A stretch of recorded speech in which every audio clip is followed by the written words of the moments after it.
Students directing কে আমরা এইভাবে বুঝবো, স্টাফিং যখন কমপ্লিট হয়ে যায় সেই সিলেক্টেড যে স্টাফ রয়েছে তাদেরকে সঠিক কাজ বুঝিয়ে দিয়ে রাইট ইনস্ট্রাকশনস দিয়ে কাজটা কখন করতে হবে, কিভাবে করতে হবে, কেন করতে হবে, কোথায় করতে হবে, কোন সময়ের মধ্যে কাজটাকে ফুলফিল করতে হবে, এই যাবতীয় তথ্য বা ইনস্ট্রাকশনস তাদেরকে আগেই দেওয়া হয় কাজটাকে শুরু করার আগেই।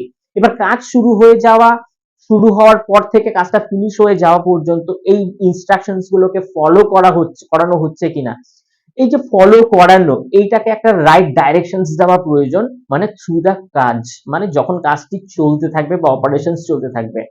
তো এই যে সামগ্রিক ব্যাপারটা মানে স্টাফিং করলাম, তারপর কিছু তাদের ইনস্ট্রাকশনস দিয়ে পুরো কাজটাকে কমপ্লিট করানোর জন্য যে কয়েকটা প্রসিডিওর বা ইনস্ট্রাকশনস ফলো করানো দরকার, এটাকেই বলা হয় ডাইরেক্টিং।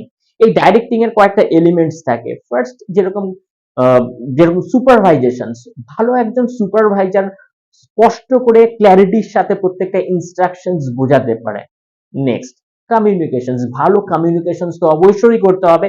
একটা ডিপার্টমেন্টের প্রজেক্টের মধ্যে বিভিন্ন ডিপার্টমেন্ট থাকে, যেরকম প্যাকেটিং ডিপার্টমেন্ট, যেরকম র material department, finance department, management. তো সবার সাথে যদি ঠিক করে কমিউনিকেশনস করা যায় তাহলে সবার মতো করে একই সময় কাজটাকে কমপ্লিট করা যাবে।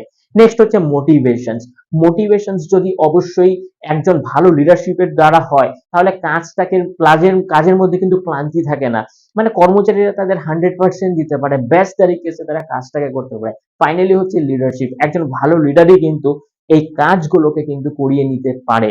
তো এই সামগ্রিক ব্যাপারটাকে আমরা এইভাবেই ইন্টারপ্রেট করতে পারি। Thank you.